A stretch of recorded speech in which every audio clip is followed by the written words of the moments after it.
Pois benvidas a todas a esta actividade que é organizada pola Comisión de Igualdade de Xénero do Instituto da Lingua Galega. Hoxe temos con nós a Sabela Salgueiro, que é traballadora social especializada en saúde, sexualidade e xénero. Ela ten un mestrado en intervención multidisciplinar na diversidade de contextos educativos e actualmente é doutoranda tamén en Ciencias da Educación e do Comportamento na Universidade de Vigo. Ademais, ofrece acompañamento individualizado e formacións dirixidas a profesionais do ámbito da educación que desexan integrar a perspectiva de xénero, a igualdade e a xustiza social nas súas prácticas para promover tamén espazos libres de violencias e de estereotipos.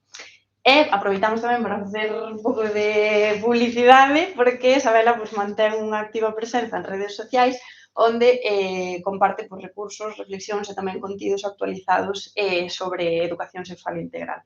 E hoxe temos aquí para falar sobre o fenómeno da ciberviolencia sexual e tamén para ofrecernos ferramentas prácticas para previr, identificar e tamén responder ante este tipo de situacións. E xa che dou a palabra. Moitas grazas.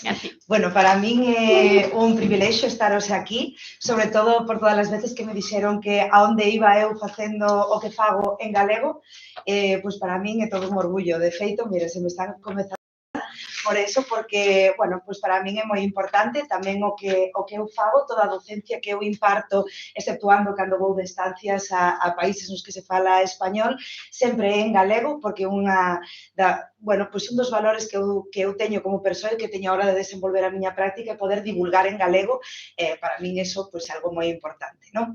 Como decía Estela, son traballadora social, ademais de estar agora impartindo docencia na Universidade de Vigo, no programa de maiores, que, bueno, sempre me gusta decirlo porque é unha oportunidade moi chula, dou sexualidade ao longo da vida a persoas de máis de 70 anos e é impresionante. Eu aprendo un montón das miñas alumnas, porque a maioría son mulleres e deles tamén, e eles aprenden moito de min e, bueno, gústame moito tamén esa parte.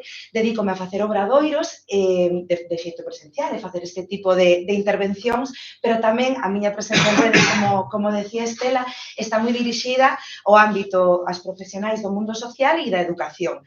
Por que? Pois porque considero firmemente que a través da educación sexual integral, para min é moi importante este apelido, non?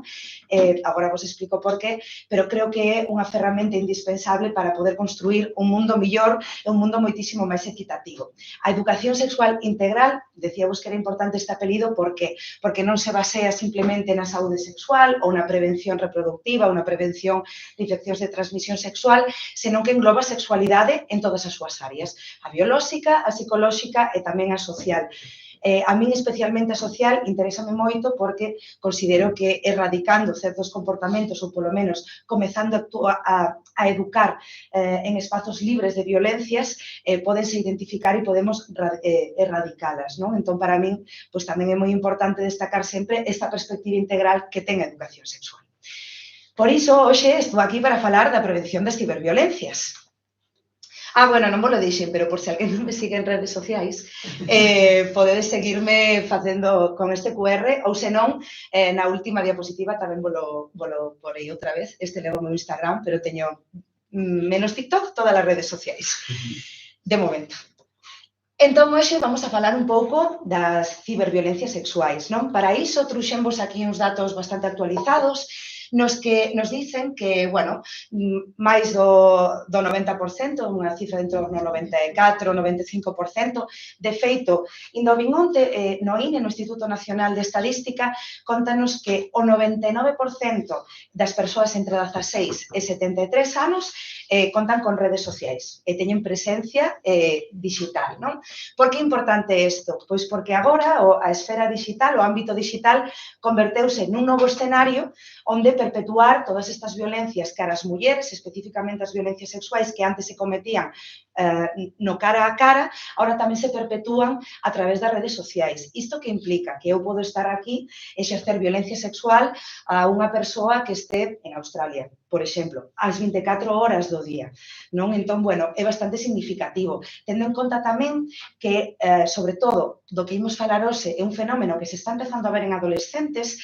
De feito, dende a Universidade de Vigo estamos facendo unha investigación bastante pioneira sobre o acoso e o abuso sexual baseado en imaxes, que agora entraremos un poquinho máis en que é todo iso, porque estamos comezando a ver as consecuencias que ten unha mala digitalización da nosa mocidade e non ter unha boa educación digital que atenda tamén aos valores que se acaban perpetuando e reproducindo tamén no ámbito digital.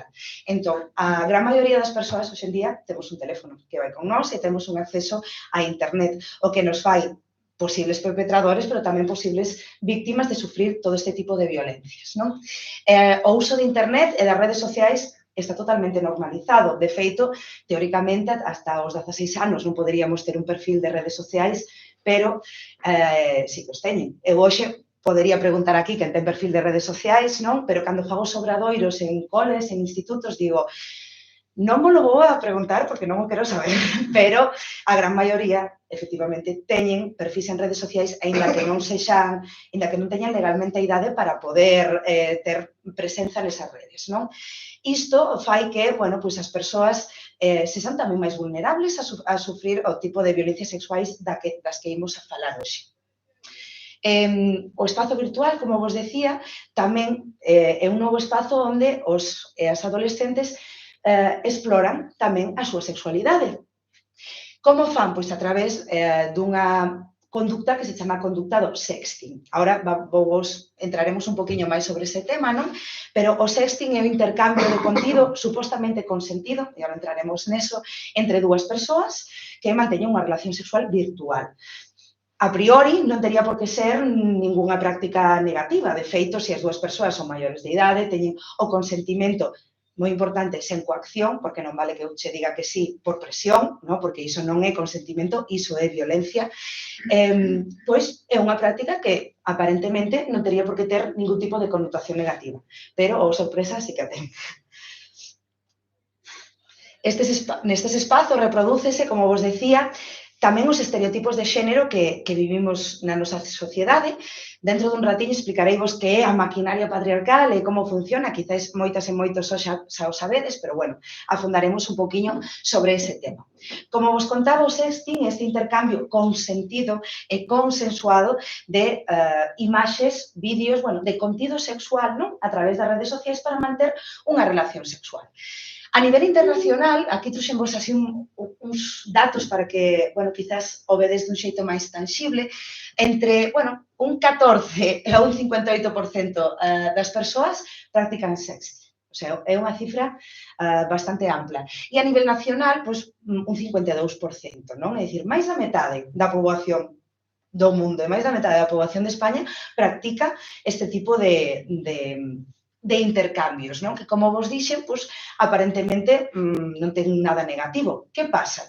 Primeiro, estas prácticas están moi normalizadas, cada vez máis. De feito, bueno, estou en contacto bastante cos adolescentes, facendo grupos de discusións en diferentes institutos de Galicia, e unha dos argumentos que máis recollo é que tanto os mozos como as mozas consideran que é esperable, esperan que isto pase.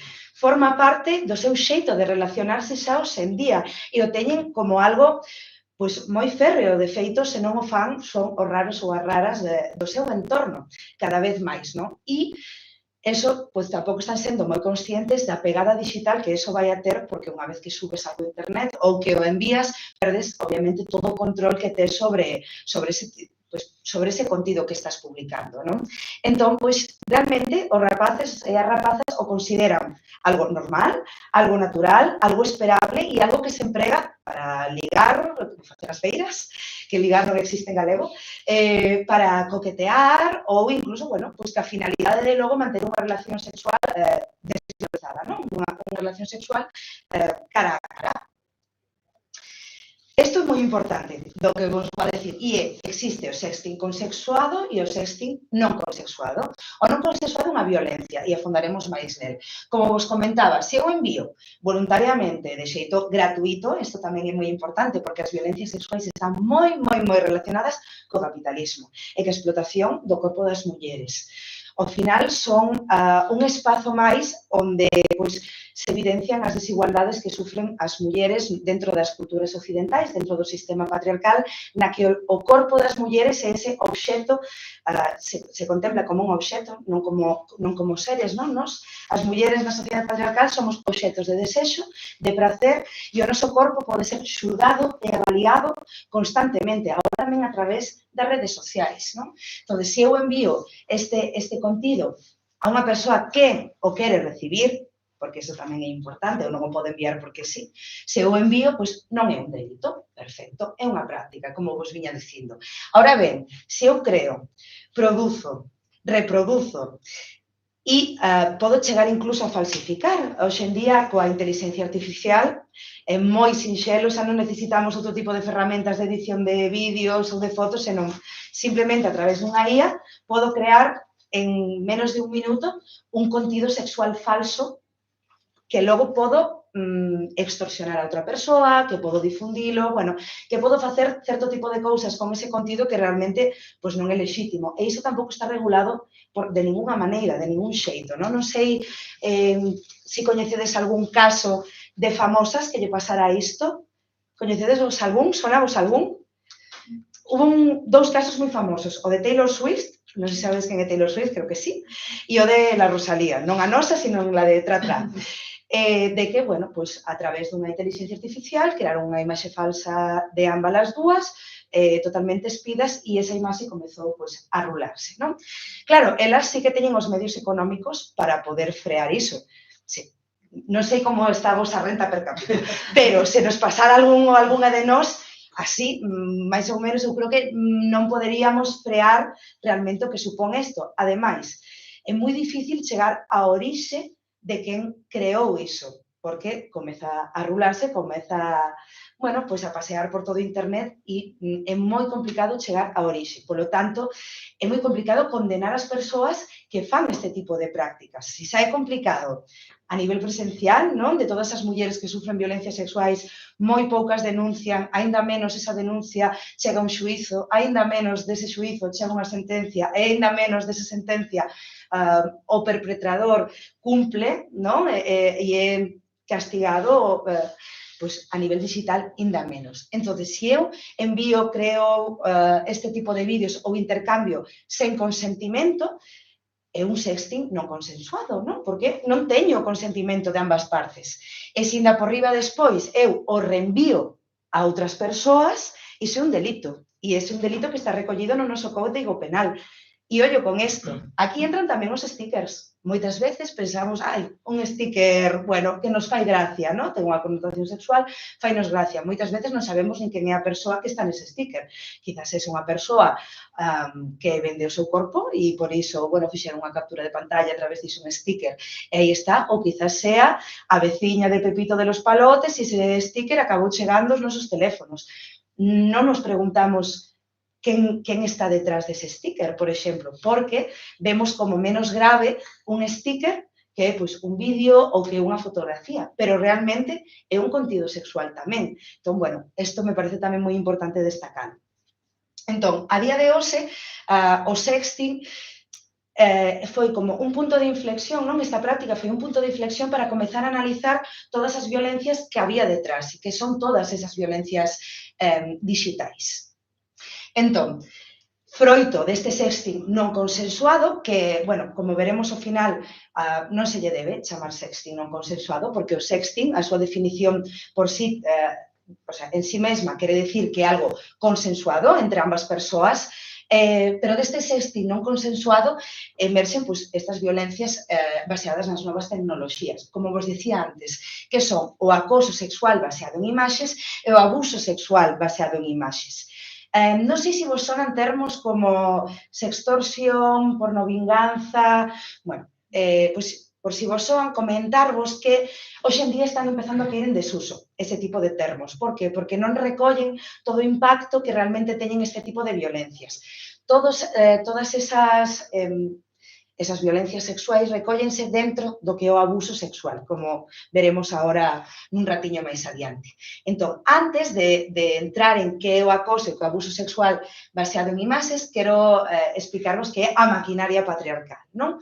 Vou a beber un pouco de agua, quitarme a chaqueta, porque lo requiere.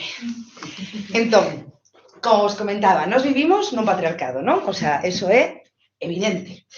Por se alguén non sabe o que é patriarcado, o patriarcado é unha estructura de explotación das mulleres, está moi ligada co capitalismo, van da man, o patriarcado e o capitalismo, sempre xuntos por aí, é como a sociedade occidental impuxo o seu xeito de ver e comprender as persoas, que é un home, que é unha muller.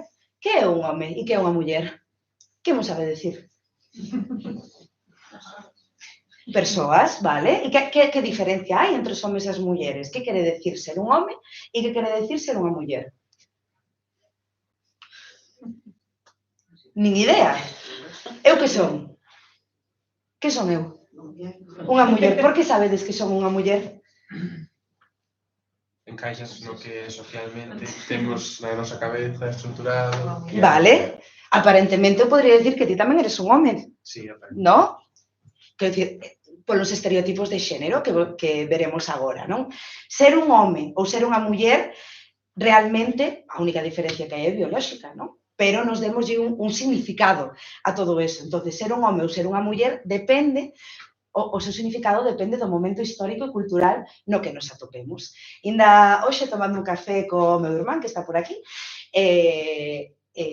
dicíamos, vale, pois se ahora mismo, Roy, ti estiveras na corte de Luís de Francia, levarías tacóns, levarías unha peluca co pelo largo, levarías os beizos pintados e irías vestido de rosa. Iso hoxe en día significa ser un home?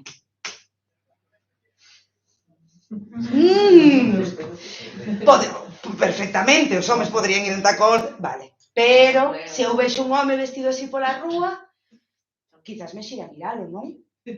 Porque chama a atención, porque non é o esperado dentro da nosa sociedade. Por sorte, estamos avanzando e cada vez nos importa, o sea, nos temos un corpo co que chegamos a este mundo, que é o noso templo, e punto, ir como que iramos modificar, vernos e expresarnos, é nuestra movida. O sea, non lle importa a ninguén máis, non?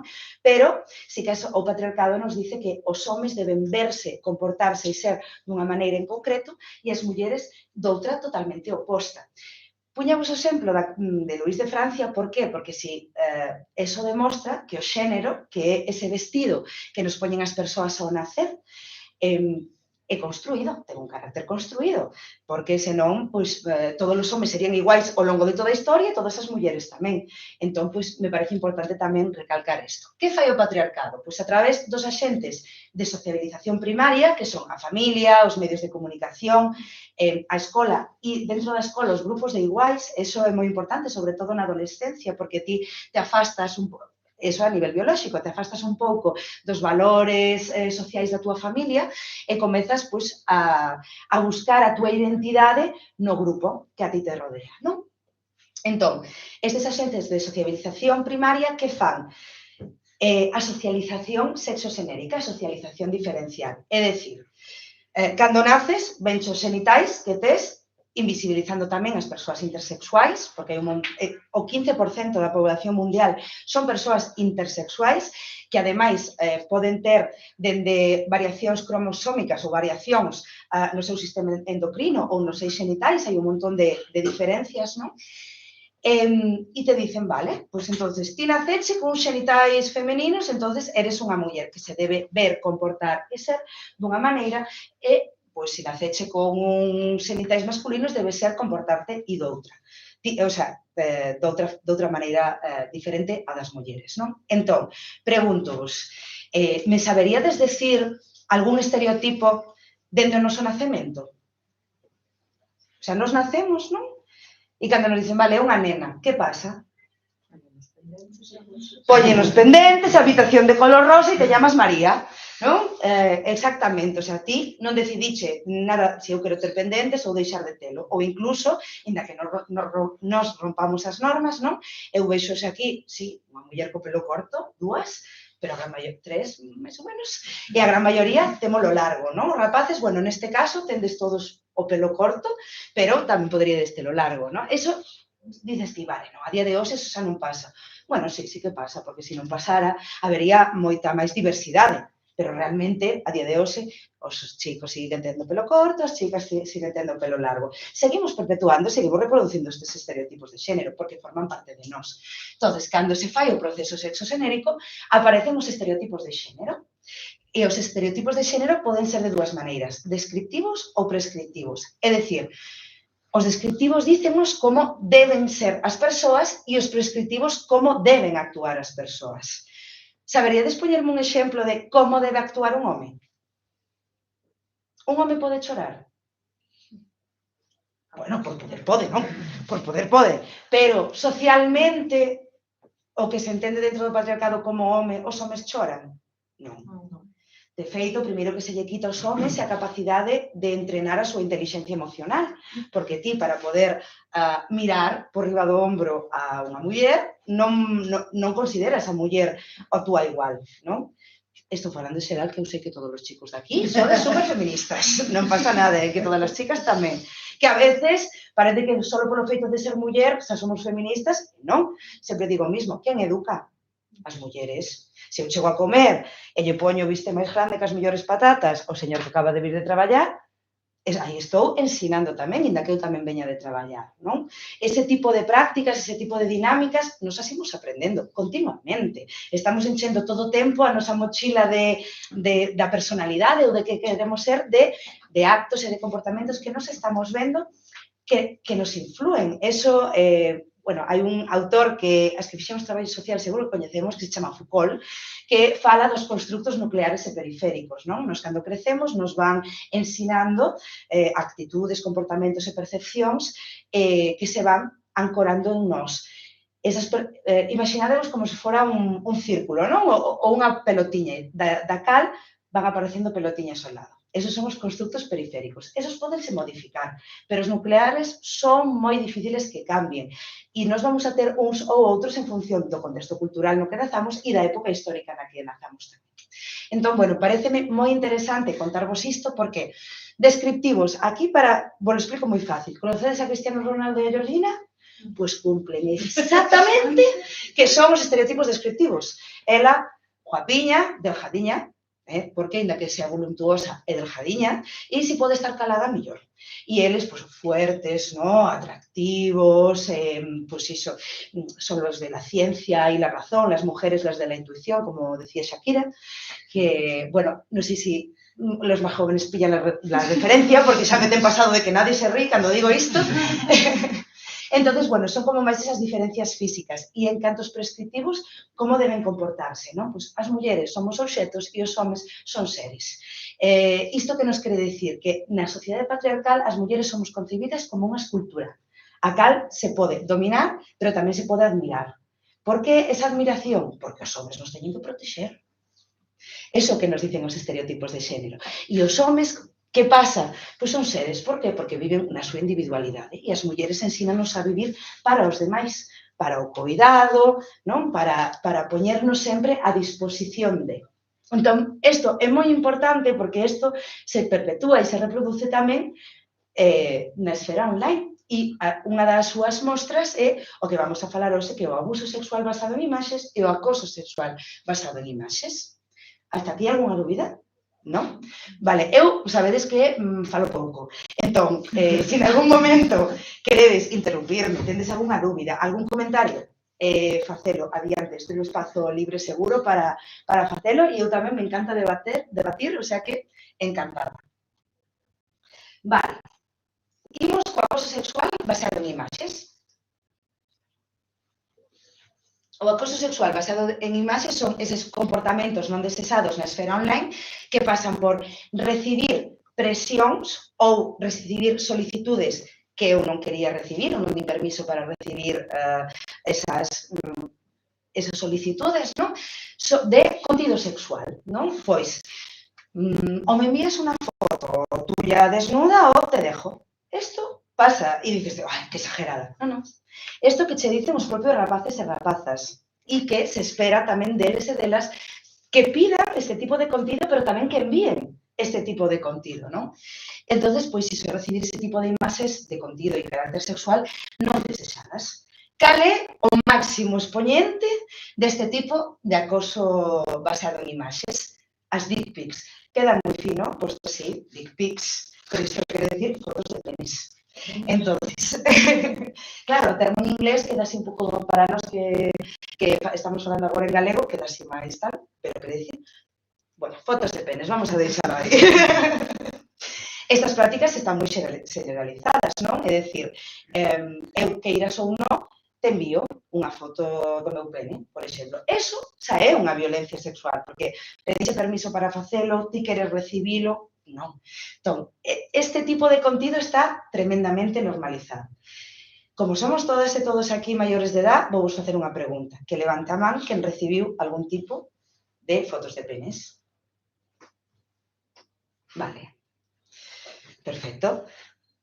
Entón, bueno, xa temos unha boa media dentro dos que estamos aquí nesta formación, non? Que deberían estar os que vos las enviaron, os que non las enviaron realmente, non? Entonces, estas imaxes son autoproducidas, obviamente, non? E son un tipo de acoso sexual en liña, porque cal é a finalidade de que eu che envíe unha foto do meu pene? Cal é? Que se vos ocurre? Ana, cal é a finalidade de que ti tuveras recibido unha foto dun pene? Ti tampouco sabes. A ver, Vale, que intuyes? Por qué? Para manter unha relación sexual contigo, non? A gran maioría das veces. As persoas que recibimos imaxes de penes, o efecto surdiu? Non. A que non? De feito, non sei a vos, pero particularmente o que me causa é rechazo e asco, non? Borrar, si borramos. Algo tamén moi curioso é como respondemos, non, a ese tipo de imaxes. Bloqueamos, borramos, nos enfrentamos. Se nos enfrentamos, que pasa? Non vas a estar establecendo unha discusión con esa persona ou vas a estar educando, o sinto moito que te eduquen na escola, non? Ti non tens por que estar educando aquí a todo o mundo, non? Deberíamos vivir nunha sociedade na que non fixera falta. Creo que de sobra se entende que, pois, non sei, recibir unha foto dun pene non vai a facer que diga, ai, que pene tan fantástico, como me gusta. Pois quizás valoremos máis outro tipo de cousas, non? Entón, que pasa con isto? Isto tamén causa moita controversia, porque quen manda as fotos dos penes? Pois alguén que ten pene, non? Neste caso, os nenos, os mozos. Entón, isto non o digo eu, o dice a ciencia, e o dicen as investigacións. Non é que os rapaces teñan un chip na cabeza que diga, ah, sí, esto y lo tengo en el bote, o sea, ya, me lo gano. No. Esto é froito da cultura na que vivimos, dunha cultura que fomenta a violencia. Se eu, por exemplo, leo nun periódico, isto é un titular real, la princesa Leonor y su estricta dieta para engatusar al jugador de fútbol Gavi, canta violencia hai nesa frase, non? O sea, bueno, eu encanta máis monarquías, pero non son monárquica, porque teño moita chicha para analizar, non? Entonces, eso está guai, pero non son monárquica.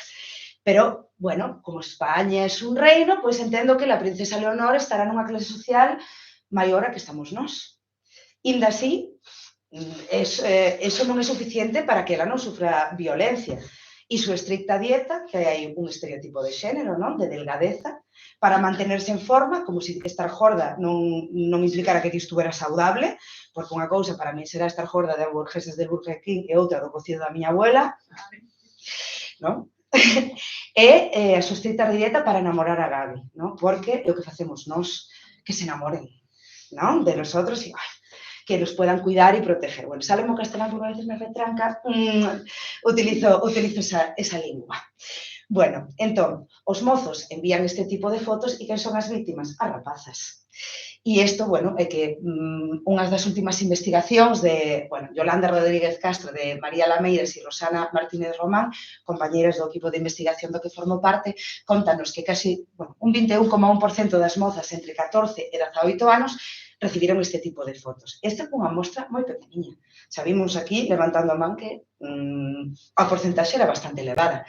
E logo tamén, pois, que de unha de cada 5 mozas reciben solicitudes de imaxes. É dicir, mándame unha foto. Por qué? Porque quero unha foto túa. E que acaba pasando? Eu se estou nunha etapa do meu desenvolvemento no que quizás non me sinta segura ou no que eu aprendín que eso é o que teño que facer e o que se espera de min dentro dunha relación romántica, eu vou a facelo e quizás nin cuestione o que estou facendo. Vale, entón, ata aquí é o acoso sexual basado en imaxes. Entendeuse? Tendes algún tipo de dúbida sobre o acoso sexual basado en imaxes? Bueno, eso, é recibir ese tipo de presións, non? Para enviar este contido, e isto é unha violencia sexual. Non sei onde teño que apuntar. Aí, vale. E logo temos o abuso sexual baseado en imaxes. Antes comentábamos que existían términos como sextorsión, pornovinganza. Bueno, esos términos poderían aludir a alguna destas cousas, pero hoxe en día todo eso considérase acoso sexual baseado en imaxes. Que é? Bueno, pois é compartir imaxes ou vídeos sexuais dunha persoa sin consentimento, é dicir, a min me chegan, que eso pode ser sexting, por exemplo, a mí me chegan, eu teño ese consentimento, pero logo os difundo, delito.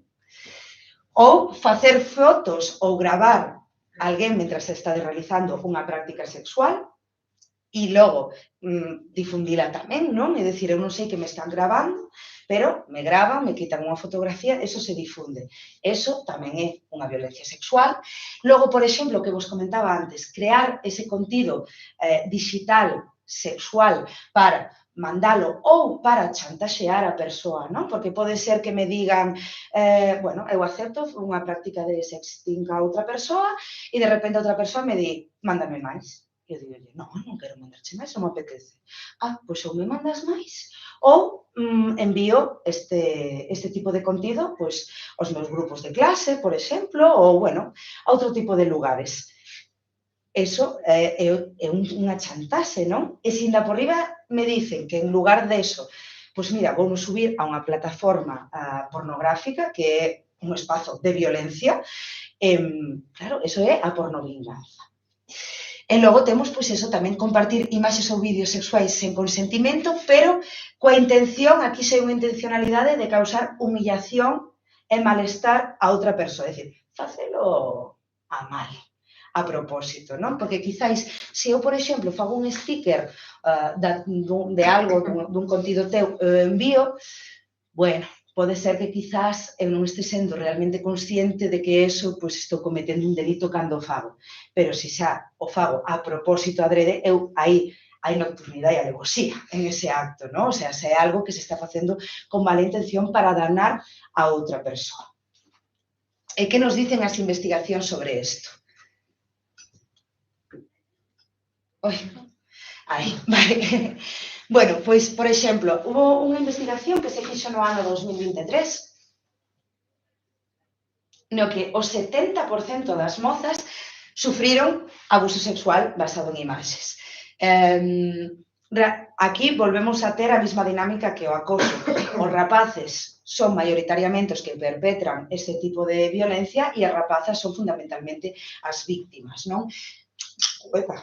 Gústame recalcar isto, o de que os rapaces non teñen un chip na cabeza e que vivimos nunha cultura que normaliza a violencia, porque está en todas partes, dende os anuncios que vemos, a música que escoitamos. E no outro día, estaba vendo un vídeo dunha moza que lle dixeron, mira, que a nai lle decía, jova, pero esa música que escoitas ti hoxe en día, iso é terrible, que esa música, a de antes era mellor. Claro, 15 años tiene mi amor, era mucho mejor. O te compra tu novia, muchísimo mejor, ¿no? É certo, e isto é certo porque a rapaz o comprobou, que aumentou un 48% a sexualización e a obxectivización das mulleres neste tipo de cancións e se vos falo desto, sabredes, non, que vos falo, sobre todo, do reggaetón. Pero o resto de estilos musicais non quedan exentos. Desde as coplas que cantamos e reproducimos dentro da nosa cultura, que están moi ben, pero para min isto a título persoal, eso debe ser conservado, pero non debe ser perpetuado. A cultura evoluciona, debe evolucionar con nosos tempos, non? Pero tamén todas as cancións de pop que falan del amor y del desamor, ¿no? De el primer amor verdadero es tan solo el primero, citando La oreja de Van Gogh, ou Amaral, ou calquera un deste deste tipo de música que podría salir en cadena dial, por exemplo, aí que hai detrás deso? Os mitos do amor romántico. Por que vos falo dos mitos do amor romántico? Porque tamén teñen moito que ver con este tipo de prácticas. Porque se espera, non? Os mitos do amor romántico dícenos como debemos actuar na esfera das relacións persoais. Disney tamén fixo moito dano con eso, non? Se me poña a esperar a que veña un tipo de, pois mira, de tui a cabalo aquí, primeiro dúchate e logo ya hablamos. Segundo, se eu quero un bico, pois quizás te lo haré saber. Non me tes que dar cando estou aquí inconsciente porque igual eso é unha agresión sexual, por exemplo. Ou que eu para poder enamorarte, pois vendo a miña voz, porque total non teño nada importante que decir, me las cambio por unas piernas, entonces xa está. Entonces xa aí xa temos, bueno, xa me podes decir o que quero, porque total non te podo nin responder. Bueno, entonces os mitos do amor romántico ensínanos, e sobre todo nas relacións heterosexuais, como son esas dinámicas, non? Pois dende o da media naranxa. Vos tendes unha media naranxa? Sí, tendes medias naranxas. Eu aquí vexo pomelos, naranxas, mandarinas, plátanos, e se queredes xuntos facer un bodejón, unha macedonia, ou o que irades, pois estupendo. Pero, non, este é un dos mitos que existe, ou da perdurabilidade. Hoxe en día, queres irte, independizarte ti só ou ti só, hoxe en día, e tamén antes, é bastante inviable, non? O mundo está moi preparado para vivir en parella. E nos ensina, pois iso, que ao final nos debemos coidar. E se a montaña é alta e difícil de escalar, mejor. E se hubo outras que intentaron escalarla antes, tranquila que ya vas a llegar tú para coronarla. Eso que nos ensinan. E realmente o amor non é suficiente. Porque eu podo quererte moito, pero se me faz dano, o amor non chega, non é suficiente. O amor non pode con todo.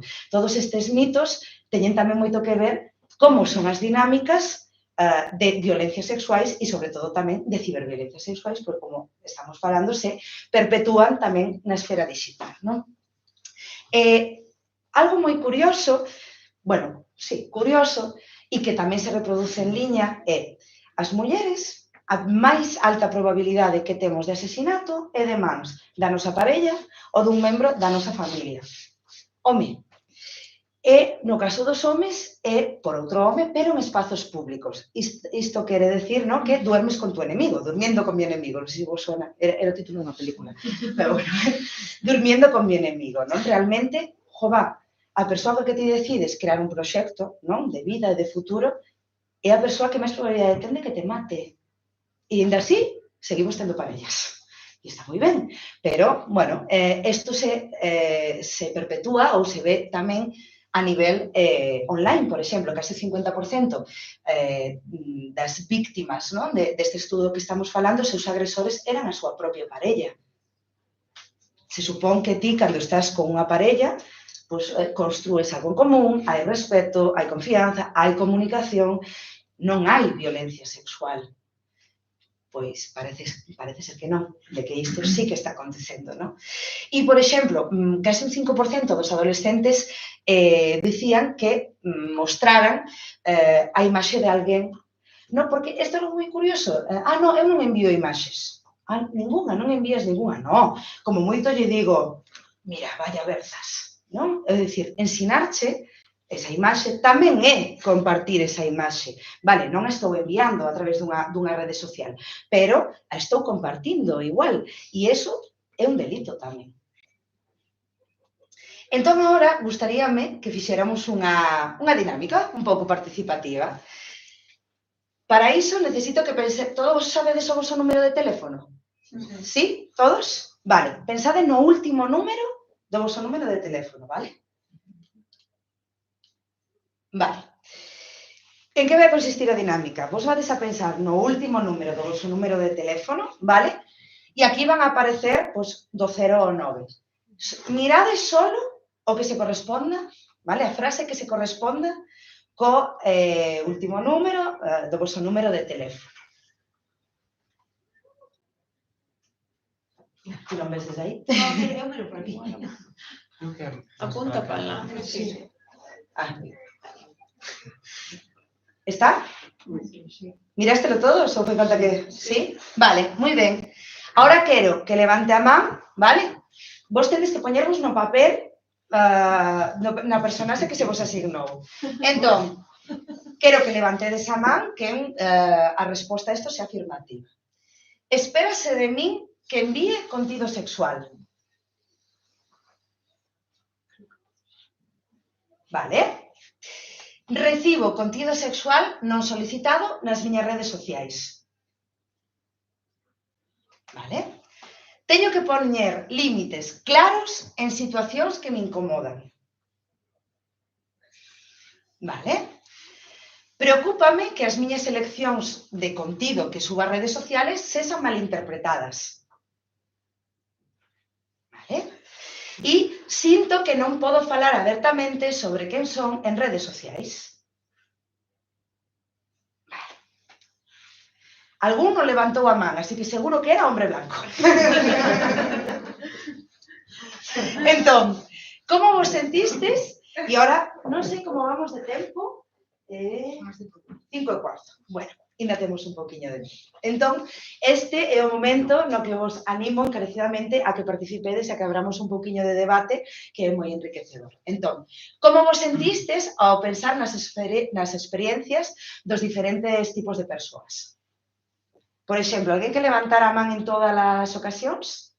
Sí, por aquí. Reyes, como te sentiche ti? Ti que eras? Eu era home gay.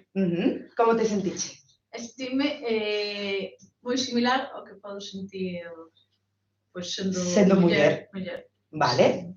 Creo que a nivel por xulgarme ou por medo ou por cautela, creo que máis ou menos creo que sería moi similar. Vale, moi ben. Que máis? Noa, contame, quen eras ti? Eu era muller bisexual.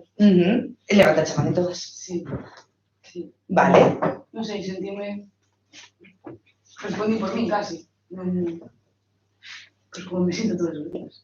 Vale. E como te sientes todos os días? Eso te fai sentir ben? Te fai sentir mal?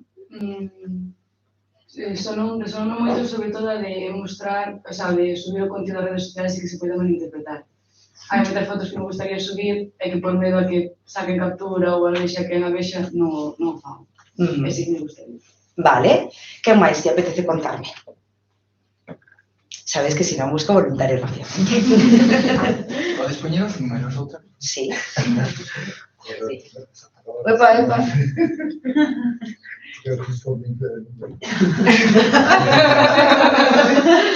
Vale, vai,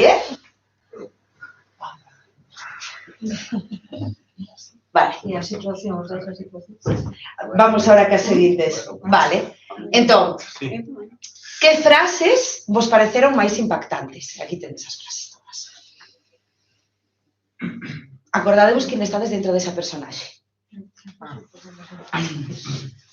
Estela, que eras ti? Eu era home gay. E tamén teño que dicir que non só respondín como poñéndome nesa situación, senón que creo que respondín por moitos amigos que coñezo e que sei que viven diariamente estas situacións. Creo que tamén é moi interesante que se poña o foco tamén nas dinámicas que existen dentro das relacións homes-homes.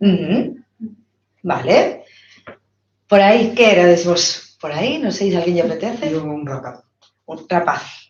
Vale. Tranquila. Tranquilísima. Vale. Por aí. Eu era muller lesbiana e creo que sobre todo por as dúas, por ser muller e lesbiana, estás como no foco da obxectivización por partida doble. Vale. Entón, como que moitas das situacións eran... Vale. Eu sei que ti sabes perfectamente que é a obxectivización, pero, por se alguén non o sabe, a obxectivización é cando valoramos a unha muller única e exclusivamente polo seu corpo. Vale? É unha das 4 actitudes sexistas. Antes falábamos dos estereotipos de xénero.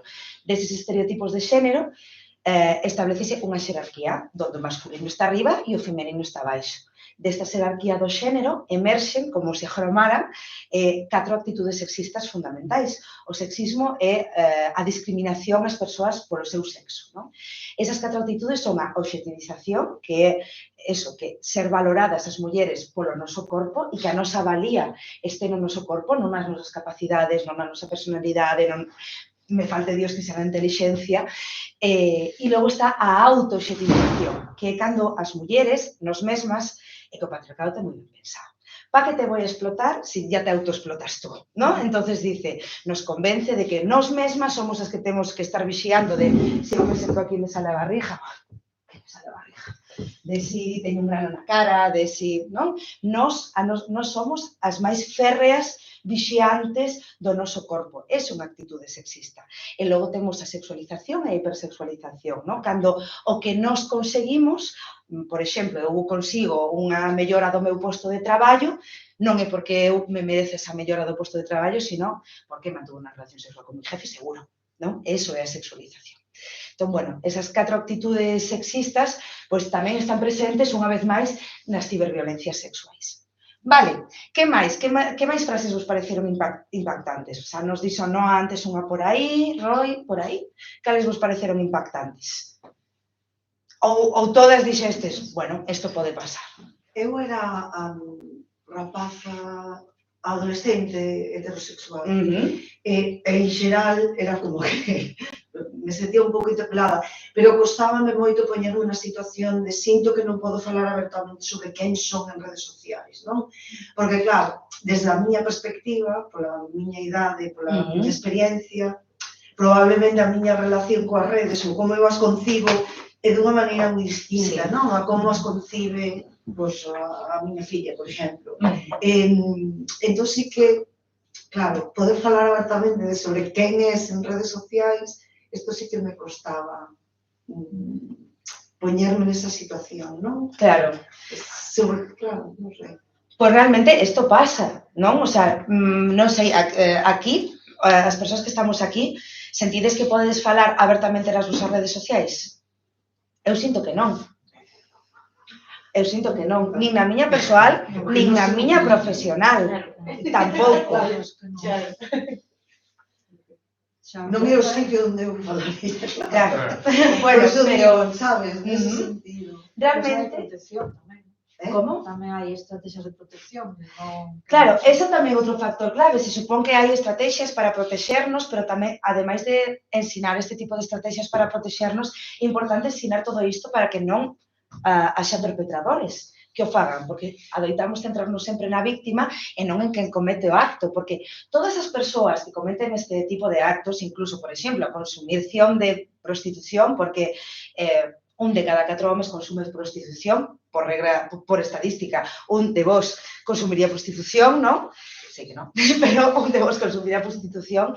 Realmente, é que non somos conscientes de que estas persoas non é que sean enfermos, non, son produto da sociedade na que nos vivimos e son o resultado final de como fomos educados e educadas. E entón, eso tamén se pode cambiar, e sobre todo se comezamos xa desde as primeiras infancias, falando de educación sexual xa dende as primeiras infancias, tendo en conta de que, por exemplo, hai unha parte evolutiva na que nos descubrimos que somos os genitais e que, bueno, eso forma parte do que somos, non? E temos que explicar, contar, obviamente, todo adaptado á idade das persoas que estamos falando, pero a sexualidade é un valor humano, forma parte de nós, un valor de todas as criaturas vivintes, porque se reproducen.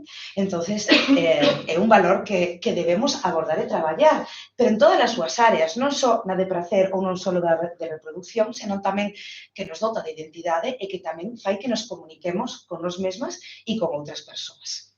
Entón, bueno, vou facer a última pregunta. Aprendestes algo novo sobre as realidades que poden vivir outras persoas ou era esperado? A ver, a mí tocoume muller negra. Eu, se podes poñer a frase outra vez, tive dúbidas por como estaba formulado o enunciado de teño que poñer límites. Claro, se eu pensaba nunha situación dunha muller negra nun país branco, europeo, en situación claramente de desigualdade, o mellor ela quere poñelos, pero o mellor non é capaz de poñer eses límites, non consigo poñer eses límites. Nun contexto como este, occidental, branco, non? Se unha muller xa branca ten está secundarizada.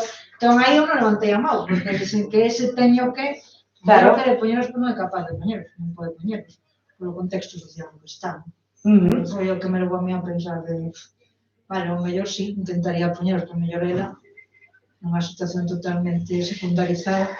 Claro, aí salen tamén dúas reflexións, non? Unha que parece que as víctimas ou as que maior probabilidade temos de ser víctimas, que somos as mulleres, temos que ter esa responsabilidade sempre de nos poñer os límites, cando realmente eso debería ser algo que estivera normalizado, non? Pero non está. Sí, eu eso sí que me un pouco fora da cuestión do acoso, do abuso en redes ou así, pero esa sensación de ter que poñer límites, como que eso que me identifico mogollón con iso. Coa miña experiencia persoal, xa digo, non tanto, pero sí fora das redes. Claro. Esa necesidade de sempre como estar nunha certa alerta. De volver a casa sempre cas chaves na man. Sí, incluso, non sei, sí. Claro, realmente o que estamos vendo con esta dinámica que, a non ser que sexas un home blanco, telo un pouco complicado na sociedade na que vivimos. Non sei, compartides esta reflexión, homes blancos? Sí. Que logo tamén se invisibilizan os tipos de violencia ou de construccións sociais que existen para os homes, porque o patriarcado tamén regulariza estes comportamentos e tamén indica, non? Como vos contaba, unha das primeiras cousas que quita o patriarcado aos homes é a súa inteligencia emocional. Eu cando fago os obradoiros, que tal, como estades? Ben, vale? E ademais de ben, contentos? Vale? E entre contentos, que hai? Non? Como se chaman esas emocións? Así que vos recomendo a todas e a todos, eu isto é algo que poño en práctica na miña vida persoal, o círculo das emocións, que é un círculo con 3 niveis diferentes de emocións, non? De ir o cal podemos ir de micro a macro. Identifico primeiro unha, dentro desa unha escollo unha das 4 seguintes e dentro desa que escollo unha das 2 seguintes. Que nos fai iso? Pois polo menos aprender a nomear as emocións que estamos sentindo. Porque a inteligencia emocional entrénase, é como un músculo. Entonces, cuanto máis fit emocionalmente estés, máis vas a poder superar os retos e desafíos que se te están presentando na vida, na túa vida cotiá. E, bueno, pois, os homes, aínda que en moito menor medida que as mulleres, tamén sofren as consecuencias de vivir dentro dun patriarcado. E ainda por riba, pois iso, se eres un home que non és un home como considero o patriarcado, non? A mí me gusta chamarlle machorros, non? Pois claro, xa vas a ser un no hombre. Que eso, bueno, conceptualizaba moito Simone de Beauvoir, que decía que unha muller non é unha muller, sino que chegas a selo. Non se refire tanto aos estereotipos de xénero, sino como o que significa na nosa sociedade ser unha muller, o que significa na nosa sociedade ser un home. Entón, o que estábamos vendo, realmente, todo este tipo de violencias adoita sufrilas todas as persoas que non son homes brancos. Ainda que os homes blancos tamén a poden sufrir, pero en muitísima menor medida. Como vimos antes, isto quere decir que todos os homes son violentos ou cometen violencia sexual? Non. Simplemente, pois, que a sociedade na que vivimos alienta e fomenta que este tipo de comportamentos os perpetren os homes e alienta e fomenta que as víctimas sexamos sempre as mulleres. Vale, entón, vamos a ir concluindo que estábamos a falar e cales son as consecuencias deste acoso e deste abuso sexual basado en imaxes. Pois, primeiro, poñerlle nome permítenos visibilizar que son unhas violencias que están pasando, que están emerxendo e ou previmos e poñemos freo a isto ou van a seguir multiplicándose, reproducíndose e acabando en situacións moito peores tamén da man de inteligencia artificial, porque internet e inteligencia artificial poden ser positivas, pero temos que ter unha educación ao respecto deso, non? Algo moi importante, non utilizar sexting consensuado ou non consensuado, sino o sexting, unha práctica lícita e consensuada, e se non é así, é un acoso ou un abuso sexual baseado en imaxes. Tamén, bueno, pois que os rapaces aumentan a súa popularidade ou reforzan a súa posición de poder dentro do seu grupo de iguais, que, ademais, e sobre todo na adolescencia, adoita ser, pois, non é un grupo mixto, sino as chicas xuntanse cas chicas e os chicos xuntanse cos chicos, e se fai tamén que se reforcen entre eles todos estes valores que o patriarcado chama masculinidade, non?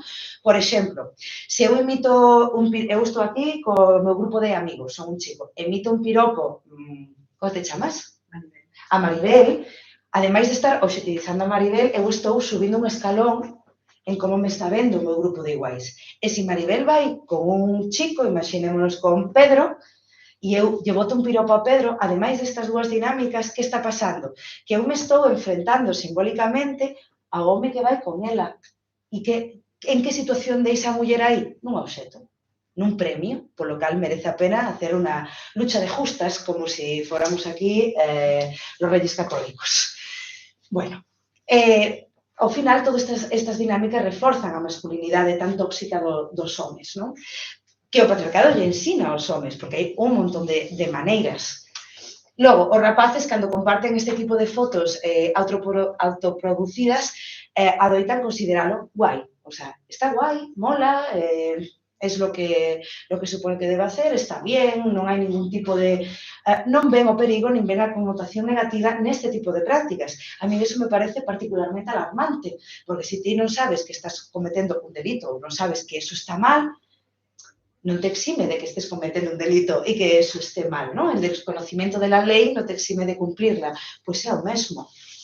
E, por exemplo, para as mozas, bueno, pois esta situación é moi diferente, porque hai unha doble moral. Se eu non envío esta foto, eres unha calienta non sei que, eres unha frígida, eres un tal. Pero se envío, que son? Unha... non vou dicir a palabra, porque está en vídeo de YouTube, unha tal, ¿no? Estás con todos, sempre, esta é unha frase que, bueno, creo que a podemos entender perfectamente e é unha chave que abre moitos candados é unha chave maestra, pero un candado que se abre con moitas chaves, pois vaya mierda de candado, non? Esa idea segue estando, pero, de feito, agora, moito máis presente que fai 4 anos, moitísimo máis. Porque esa é unha das condicións cando a mocidade comeza a manter relacións interpersoais, non teñen por que ser sexuais. Con cantas persoas estiveches antes? Que práctica realizaches antes de estar conmigo? Como se fóramos propiedade unhas persoas das outras. Cando todo o contrario, non? Cando o amor non ten que pagar a pena, non ten que pagar a presión, que ten que pagar é a alegría, a comunicación, o proxecto en común. E que podemos facer nós ante todo isto? Bueno, pois, para min, como comecei esta ponencia, para min a clave, a chave, está na educación sexual integral. E está dende que somos cativas e cativos. A educación sexual é obrigatoria no Estado español dende o ano 2010. Algún de vos recibiu educación sexual nos contextos públicos? Como? Si te contamos a educación sexual. Pero sin integral. Claro, saúde sexual, non? Preservativos, embarazos e este tipo de cousas. Claro. Como? Que varias cousas contaban, desde as diapositivas de que te podes tomar como chica para non quedarte embarazada, e logo enseñar a por un condón a unha chica. Claro. Porque ti tes a responsabilidade de non quedarte embarazada. Por iso, a gran maioría de métodos barreiro, de métodos anticonceptivos, son para as mulleres. Incluso a píldora, cando saliu a píldora masculina, tiña 3 efectos secundarios. Conocéis algún chico que se toma píldora masculina? Non, porque non está a venta. Ahora, a píldora feminina, bueno, non nos daría aquí a tarde para contar todos os efectos secundarios que ten. Inda por riba, se receta sin pasar ningún tipo de estudo hematolóxico, non? Que che pode dar unha trombofilia, así, ou podes ter un montón de consecuencias negativas, pero, teño 3 granos na cara, nada, mujer, tómate la píldora. E non vayas a xinecólogo ou xinecólogo, o sea, se cho receto eu e como moito a vosa matrona, non? Bueno, pois realmente eso é un problema. E é un problema tamén social, non é só un problema biolóxico. Todo este tipo de cousas é que, unha vez máis, se perpetúan e se repiten na esfera digital e, sobre todo, os mozos e mozas máis xóvenes que son os que adoitan facer este tipo de prácticas. Entón, para min a clave está na educación sexual integral, xa dende que somos cativas e cativos. E nunca é tarde para comezar a intervir sobre eso, nunca é tarde para que nós mesmas e nós mesmos nos revisemos cales son os estereotipos que nos temos como persoas, como profesionais, non? E como poder evitar seguir reproducíndos. Para iso, pois, existen un montón de manuais que nos ensinan a poder leválo á práctica, non? Existen figuras como o que eu me dedico a facer, e hai moitos programas de educación sexual integral que xa contemplan a prevención das ciberviolencias sexuais. Logo existen tamén, por exemplo, aplicacións moi interesantes, por exemplo, Olimpia é unha aplicación da Xunta de Andalucía que é como levar unha asistente de educación sexual integral no teu bolsillo. Dúbidas, preguntas, ten incluso actividades para que te realices, bueno, pues para que poidas continuar formándote. E logo tamén, pois, iso, programas moito máis específicos que, vedes aquí que pon Blended Learning, eso quere decir que son programas que poden estar realizándose de xeito presencial, pero que se apoian na tecnoloxía. Por exemplo, o programa que teño con KidCode, que é unha empresa que se dedica a facer formacións, con Leti, ela é neurocientífica, e decidiu, bueno, pues que as formacións que iba a facer pues iban a estar destinadas aos adolescentes, porque o seu cerebro funciona totalmente diferente, entonces habría que adaptar as propostas a eles e elas. Que a educación sexual non é única exclusivamente de adolescentes, nin de mocidade, é de todas as épocas. De feito, hai un rebrote de sida enorme. Adivinad en que extracto da nosa población? Nos de máis de 60. Por qué? Porque non se poden quedar embarazadas en todas as residencias, centros de día. Non, rímonos, pero é verdad, porque a xente sigue tendo sexualidade hasta o día que morre. E o rebrote de sida máis grande que se está vivindo en persoas de máis de 60 anos. Curioso. Esas persoas, por certo, que tampouco recibiron ningún tipo de educación sexual. Mais que, los años 80, Dios mío, el SIDA. E el SIDA de persoas homosexuais. Pois non. Entonces, bueno, realmente, pois, por exemplo, o que vos contaba de estereotipos de xénero game over, que facemos nós? Nos explicamos, sí, que son os estereotipos do xénero, pero a través de que nos creamos un avatar para un videoxogo e damos total liberdade aos rapaces e rapazas para que creen ese avatar. E en función dos avatares que crearon, vamos desgranando cales son eses estereotipos de xénero. Para que? Pois para ver tamén que a tecnoloxía pode ser unha boa ferramenta para contribuir e para axudarnos a evolucionar, a educar e a reeducar tamén. Entón, bueno, para min, por ir cerrando isto, que xa, bueno, me paso un pouquiño das 5:30, pois a clave está, unha vez máis, na educación sexual integral. E se nós non recibimos ese tipo de educación sexual integral, penso que somos privilexiadas e privilexiados por vivir no primer mundo e temos unha responsabilidade con iso que polo menos pasa porque nós sexamos conscientes e deconstruamos, non, o que se nos foi ensinado para poder deixar unha semente de vencer. Así que, hasta aquí a miña intervención. Moitísimas grazas pola vosa atención, pola miña parte sentime moi cómoda e moi a gusto. Non sei se vos apetece facer algunha pregunta, algunha inquietude, compartir algunha reflexión ou algo que vos chamara a atención. E nada, desde aquí davos moitísimas grazas por acudir. Moitas grazas ás persoas que están vendo en directo e as que o verán nun futuro. E moitísimas grazas a Estela, a Noa e a todas as persoas que formades parte do Instituto da Lingua Galega, que me parece, bueno, como dixen ao principio, para mí é todo un honor poder estar aquí hoxe defendendo a miña lingua, os meus valores e que isto teña importancia e teña visibilidade.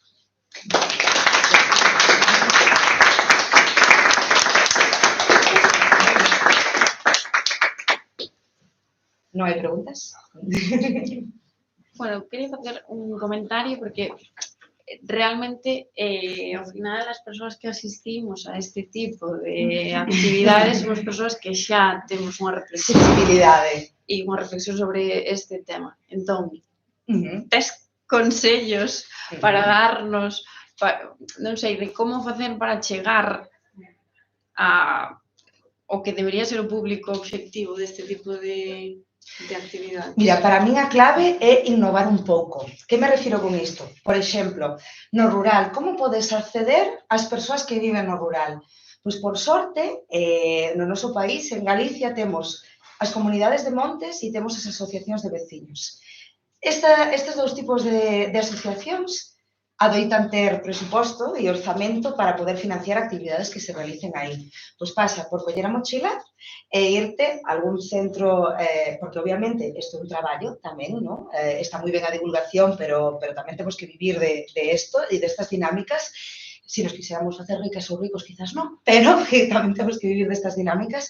Entón, pasaría, pois, vamos a darlle unha volta. Se quizás eu non podo acceder ou ese colexio, o colexio desa aldea non ten presuposto ou orzamento para poder pagarme, quizás se o teña, pois a comunidade de montes ou a asociación de vecinos. Entonces, me vou a ese lugar, convido as persoas a que veñan, seguramente van a ir mulleres, e seguramente mulleres a partir dos 40, 50 anos, máis ou menos en base á miña experiencia persoal, pero si las tienes en el bote, comeza a chegar nova xente. Entonces, tamén plantearnos novos escenarios, porque, vale, que ten que ver unha comunidade de montes coa educación sexual integral? Todo, porque se non hai unha terra na que vivir, non existe, non podemos existir. Entonces, aí xa temos algo que ver, por exemplo. Logo, para min, onde é moi necesario? No contexto deportivo. Especificamente no contexto do fútbol, no que a gran maioría son rapaces, que, bueno, moitas veces os seus referentes tampouco son os máis adecuados. Temos bastantes exemplos de xogadores de fútbol moi importantes que cometeron violacións como Hugo Mallo ou Santi Mina, que nos quedan aquí moi cerquiña. Para min aí ese é unha poboación que precisa, ou un contexto que precisa moito deste tipo de educación sexual integral, e tamén pasa por continuar concienciando. Aí é moito máis difícil chegar, pero non temos por que irnos a un gran equipo. En todos os concellos hai equipos de fútbol. Eso tamén é unha porta de entrada para poder chegar a eses rapaces, porque, como falábamos antes, non só nos temos que centrar nas víctimas, senón temos tamén que ensinar ou contrarrestar o peso que fai a socialización diferencial e o patriarcado a través de accións moito máis innovadoras, como pode ser falar neste tipo de espazos. E logo, quizáis, como, non sei, para que as persoas que veñan aquí, non? A mí sí que me parece moi interesante esta opción de facelo a nivel online, sí que perdes a presencialidade, perdes quizás un pouco esa masia que ten o presencial, porque aquí estamos compartindo a enerxía, pero, bueno, comezar por este tipo de cousas, e penso que tamén aí é importante a continuidade. Porque se facemos unha charla ao ano ou unha actividade ao ano, bueno, é efectiva, pero non é suficiente. A educación sexual integral ten que ser durante todo o teu desenvolvemento vital, porque ademais ti vas enfrentándote a diferentes retos da vida como persoa nas diferentes etapas. Entonces, bueno, para mí a clave tamén está en que sea algo constante. Nada, a ti.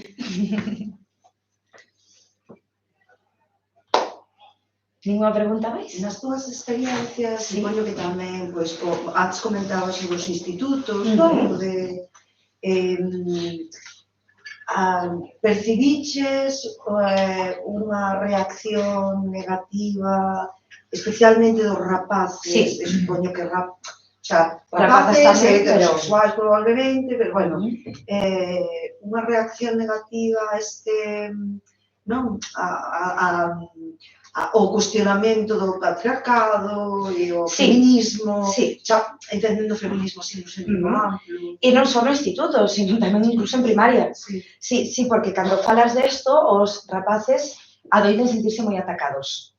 Pero o problema non é teu como Paquito de los Palotes, o problema é un problema estructural. Entón, para min a clave aí tamén está en dicir, eu sei que vos sois fantásticos e fantásticas, pero isto pasa. E isto é como nos educa a sociedade. Saber que isto existe, fainos un pouco máis libres. Os homens sí que poden tomar decisións libres, as mulleres non, solo voluntarias, porque non temos a disposición todo o mundo, sino temos un espazo cada vez máis grande, pero un espazo en concreto, non? Entón, a clave para min neses momentos está en que entendan que é algo macro, non? Que é un paraugas, que non é ti que estás aguantando ese paraugas, sino que é un paraugas que realmente está enriba de ti, que tamén ten consecuencias negativas para ti e que ti tamén podes contribuir para que eso cambie. E tamén, curiosamente, atopo reticencias, sobre todo con rapazas, porque tamén, agora, sobre todo na adolescencia, rapazas evolutivamente maduran antes, non? E teñen outro tipo de reflexións que non teñen os mozos, non? E é, por exemplo, que son moi críticas en canto a diversidade sexual, por exemplo, non? De algo que nos meus obradoiros particularmente valoran moito, que eu aborde toda a diversidade sexual. Eu falei de chicos gays, de chicas lesbianas, de persoas intersexuais, de bisexualidade, é algo que valoran moi positivamente, pero que son tamén moi críticas, quizás por as formacións que recibiron antes ou con non recibir máis formación sobre ese tema, porque vivimos no século XXI, se debía presupoñer que existe a liberdade, pero non. Non existe. E, de feito, moitos destes rapaces e rapazas teñen moitas dúdas que non son resoltas e que, quizáis, no seu seo familiar non poden non son resoltas esas preguntas tampouco, non? Bueno, pois sí que atopo reticencias, sobre todo dos rapaces, pero para mí a clave está aí, ao final eu son a docente e a sartén a collo eu polo mango, entonces eu adapto, a mí gustame os talleres estándicos, os grupos son diferentes, entón, tamén un pouco en función dos seus intereses, das súas particularidades, das súas inquietudes, adapto o que estou contando, o que estamos falando, pois tamén a ese contexto, sen perder de vista cal é a finalidade desa intervención. Bueno, Perdón. sí. Crees que as redes sociais poden ter, o sea, podes asegurar un uso ético? Que pregunta tan complexa.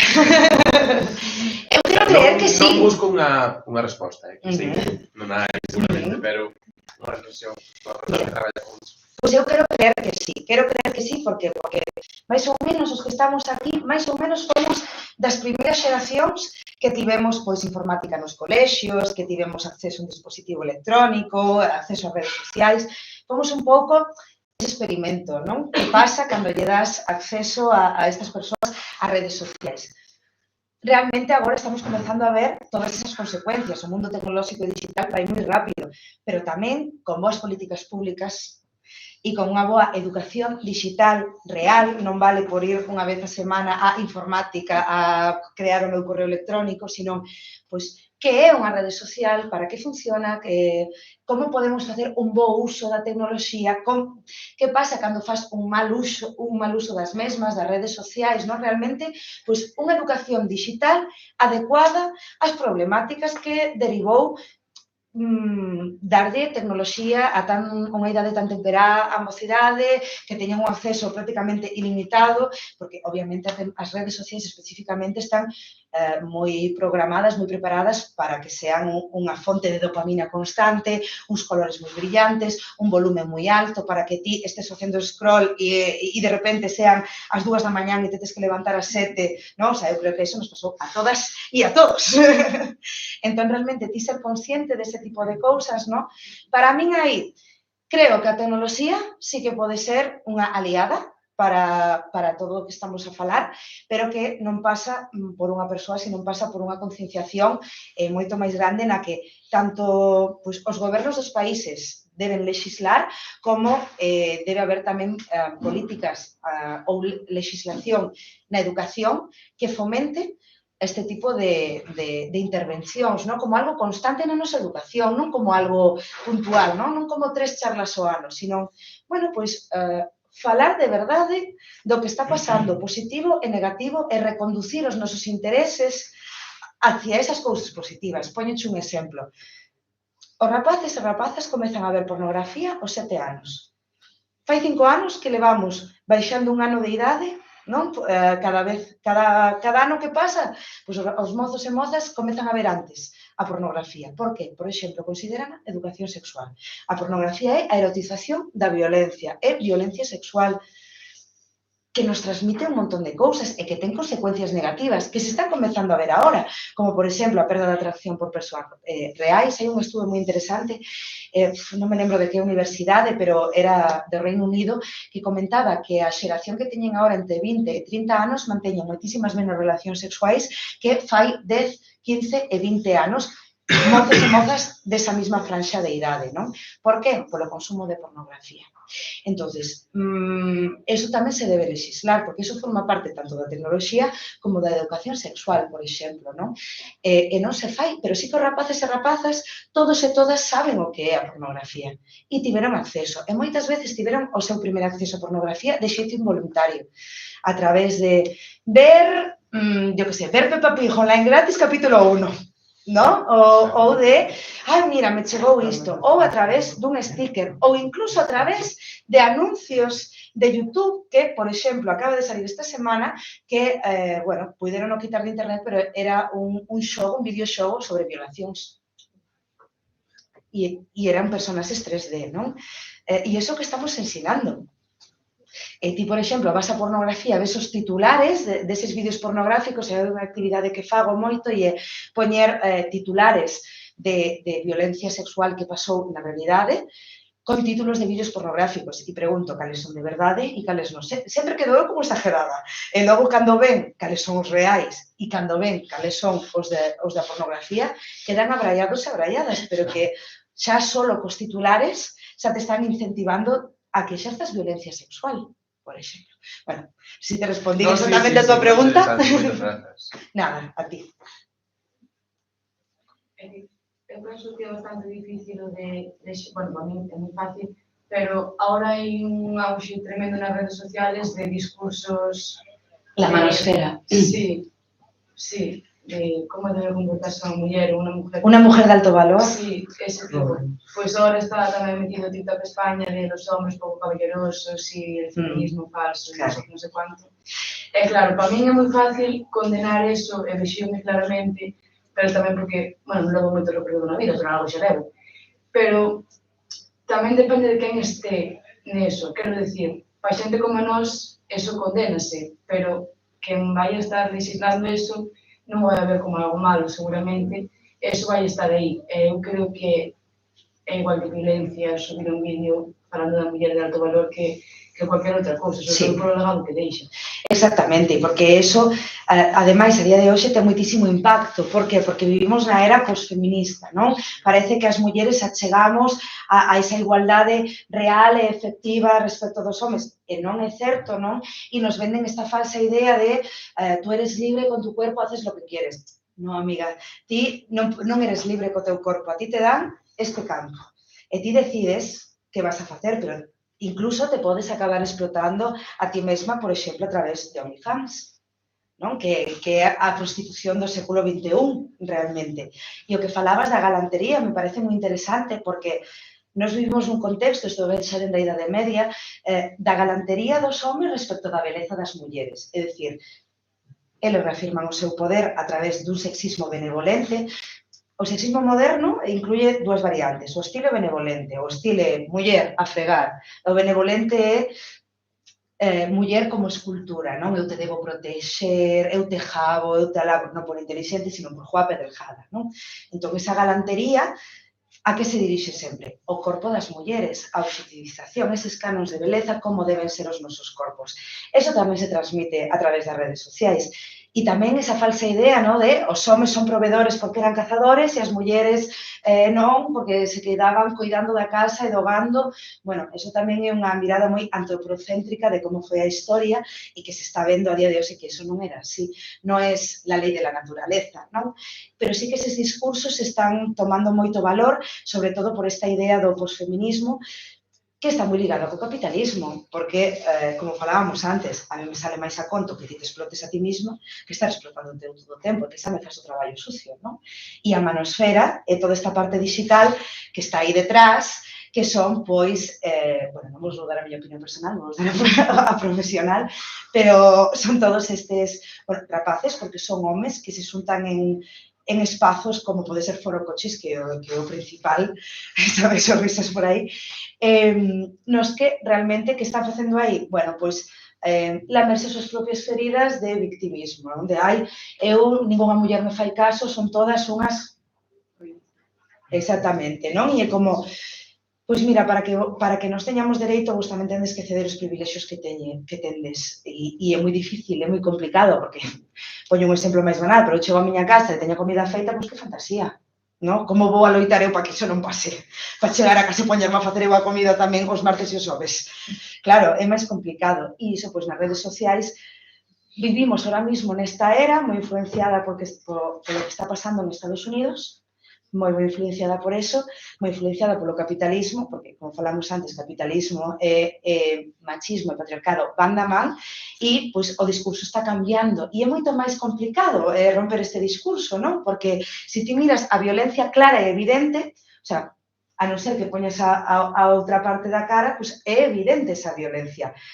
Cando é benevolente, é moito máis sutil. Vivimos na sociedade do políticamente correcto, non? Entonces, é complicado identificar dentro desa sutileza cales son as discriminacións e cales son as violencias, porque aparentemente no que falábamos, ¿no? De muller de alto valor. Bueno, pues podría ser muller de alto valor, que quere decir, pues quizás unha muller que sexa valorada polas súas capacidades, que sexa independente, que concilie, que non... Bueno, a conciliación xa é outro tema, que tamén é medio mentira. Pero, bueno, vale, podría ser, a priori, podría ser algo positivo, pero realmente o que che están vendendo, ¿no? Con esa idea é ti non pagues nada, eles deben ser galantes e tú guapas. Unha vez máis, reafirmando algo que le va pasando dende as cantigas de amigo de idade media. Bueno, de amigo ou de non tan amigo, quizás de novio, pero bueno, esas son conxecturas miñas, ¿no? Entón, bueno, pois sí que hai toda unha reacción bastante perigosa, porque non deixan de ignorar os avances que fixo o feminismo, non deixan de violentar as mulleres feministas e non deixan de exercer violencia, unha vez máis. Bueno, pois creo que non hai ninguna pregunta máis, así que unha vez máis moitas grazas por estar aquí e podedes seguirme en redes sociais.